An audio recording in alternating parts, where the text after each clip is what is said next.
For decades, the question of Palestinian statehood has remained at the heart of global diplomacy.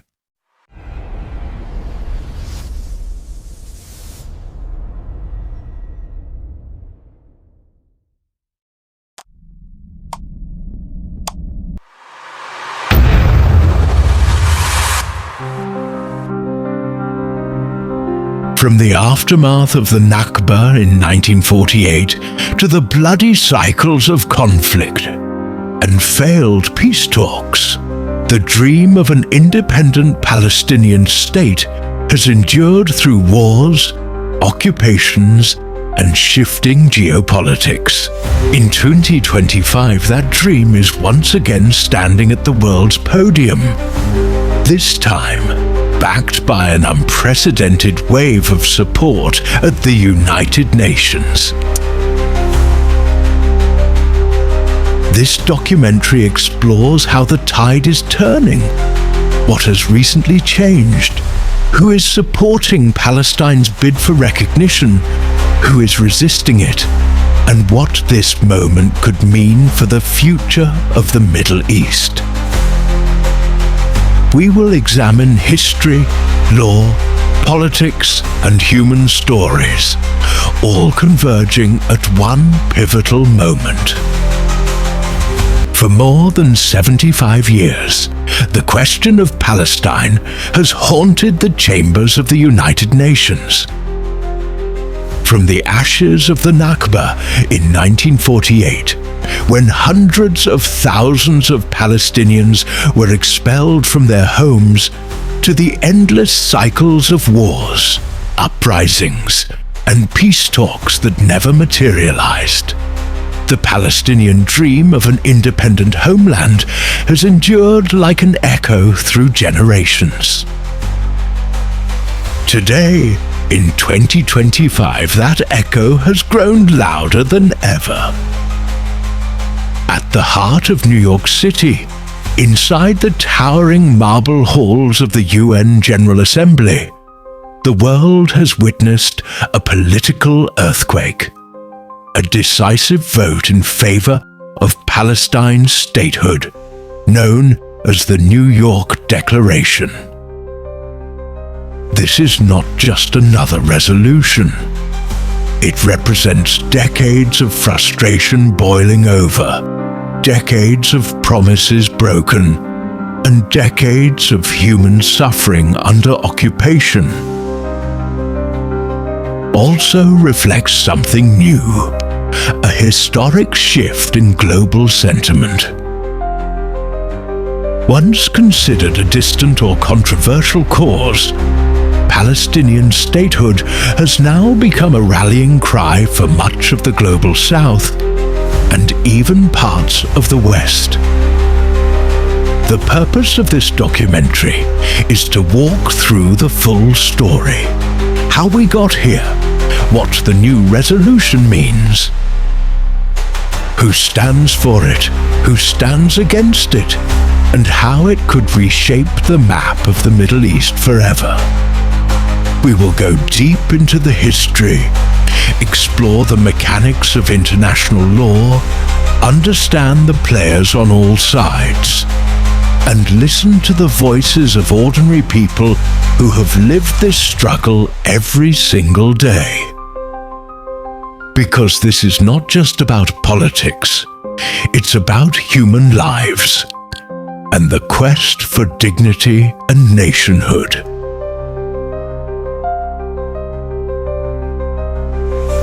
To understand this moment, we must travel back to the roots of the conflict. Long before the State of Israel was created, Palestine was part of the Ottoman Empire, and after World War I, it came under British colonial control as the British Mandate for Palestine.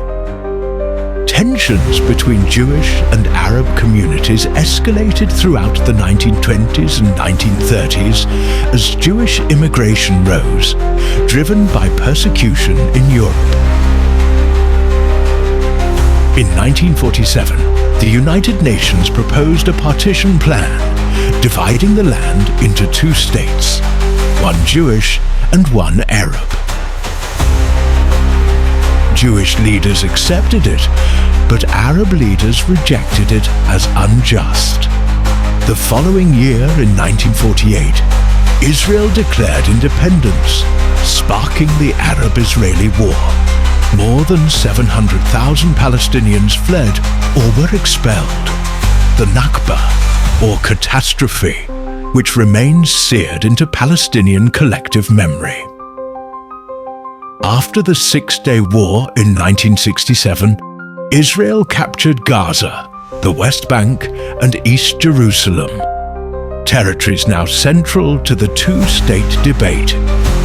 In 1988, the Palestine Liberation Organization, PLO, declared the independent state of Palestine. Many nations recognized it, but it had no control over its territory. The Oslo Accords of 1993 gave birth to the Palestinian Authority, PA, promising gradual statehood. Instead, negotiations collapsed, violence returned in the Second Intifada, and peace hopes faded. In 2012, the United Nations General Assembly upgraded Palestine to non-member observer state by statute status, an important symbolic step, but not full membership. Decades of occupation, settlements, blockades, and diplomatic deadlocks have followed, leaving Palestinians without sovereignty until now, when history might finally be shifting. In July 2025, diplomats from across the world gathered in New York for the Conference on the Implementation of the Two-State Solution. For the first time in years, the global conversation felt serious. Countries like France, United Kingdom, Canada, and Malta publicly pledged to recognize Palestine as a state by the next UN session.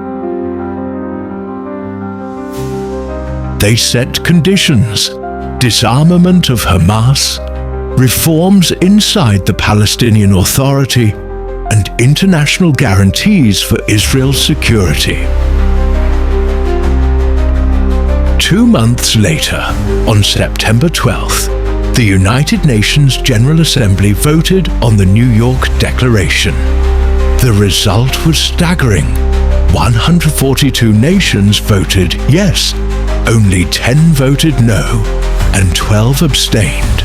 This declaration condemned Hamas's October 7, 2023 attack, called for its disarmament, and urged Gaza to be placed under Palestinian Authority control. It explicitly supported creating an independent, sovereign Palestinian state alongside a secure Israel. While the resolution is not legally binding, its political power is massive. It marks the largest block of international support for Palestinian statehood in history. Today, more than 147 of the UN's 193 member states recognize Palestine, and that number is expected to rise sharply after this declaration. For Palestinians, this was not just a diplomatic win, it was validation. After decades of being told to wait, to negotiate endlessly while the occupation deepened. This was the world saying, enough waiting. The response was immediate and deeply divided. Israel's government called the vote a dangerous illusion, with Prime Minister Benjamin Netanyahu insisting that there will be no Palestinian state. United States officials labeled the resolution premature and signaled they would continue vetoing any Security Council move toward full UN membership. US diplomats argued that recognition must follow direct negotiations, not precede them. At the same time, applause erupted across much of the global South. From South Africa to Indonesia to Brazil, European public opinion has shifted dramatically. Majorities in the United Kingdom and France now support recognizing Palestine. Jewish advocacy groups in Canada and Australia, however, warned that recognizing Palestine without ensuring Israel's security would be reckless. Inside Palestine itself, the reaction was mixed. Crowds celebrated in Ramallah, waving flags and singing. But in Gaza, where Hamas still holds power, people were more skeptical, knowing they are excluded from the deal unless they disarm. Meanwhile, the Palestinian Authority hailed it as a turning point, a chance to finally return to the international stage as more than an observer.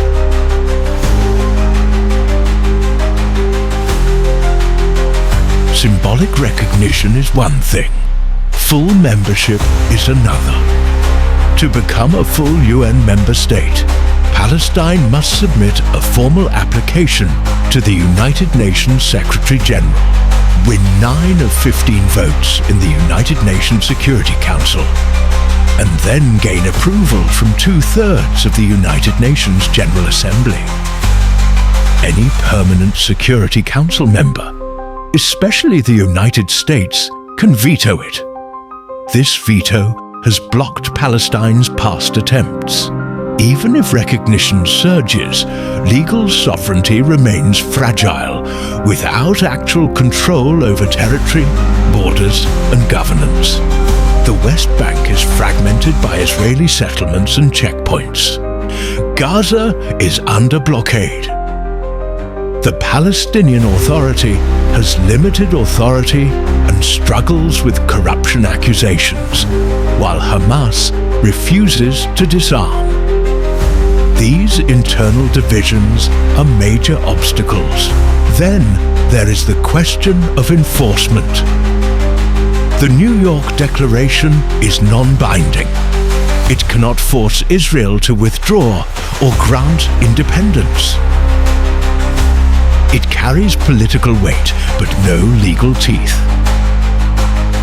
This raises a haunting question. Will this moment lead to real sovereignty, or just another round of symbolic promises?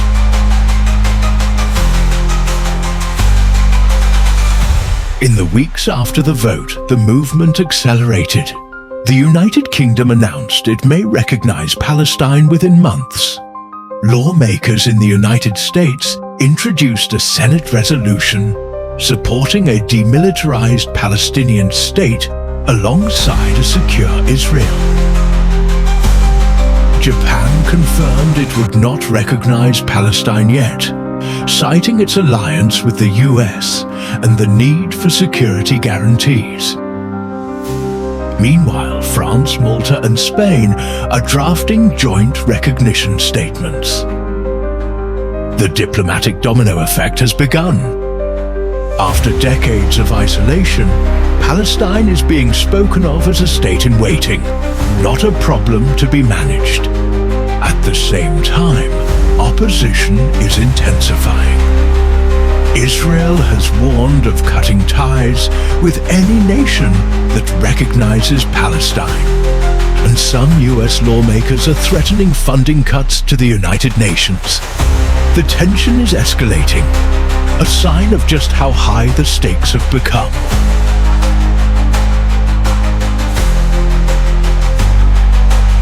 What comes next? There are 3 likely paths. First, Palestine could gain full UN membership if enough Security Council members shift positions. If United States abstains instead of vetoing. This would grant Palestine international legal standing, access to global courts, and the ability to sign treaties. It would also mark a major defeat for Israel's diplomatic strategy. Second, gradual recognition could continue without full membership. This path would bring increasing legitimacy and funding, let Palestine join more international organizations, and strengthen its diplomacy, while stopping short of sovereignty. Third, the process could stall or backfire. If recognition remains symbolic, the occupation will deepen, the humanitarian crisis will worsen, and Palestinian frustration could boil over into new conflict. These scenarios depend not just on votes, but on political will, and on whether the world is truly ready to enforce its words. Behind every resolution number are real lives. In Gaza, families are living among rubble, trying to rebuild homes bombed to dust. In the West Bank, children cross military checkpoints daily just to reach school. Millions of Palestinian refugees live across Lebanon, Jordan, and Syria, stateless and stripped of basic rights. For them, international recognition is not just political, it is personal. It means a passport, a sense of belonging, and the hope of returning home. Yet recognition alone cannot end decades of trauma, erase checkpoints, or dismantle occupation. It must be paired with real change on the ground. This is why the current moment is so delicate. It offers hope, but also the danger of false hope. As the world watches, one question lingers. Will 2025 be remembered as the year Palestine finally stepped into statehood? Ish, shul of bullshit. Or just another year of broken promises? The answer depends not on resolutions alone, but on courage, compromise, and the world's willingness to turn words into reality. For now, the door to Palestine's future has been cracked open.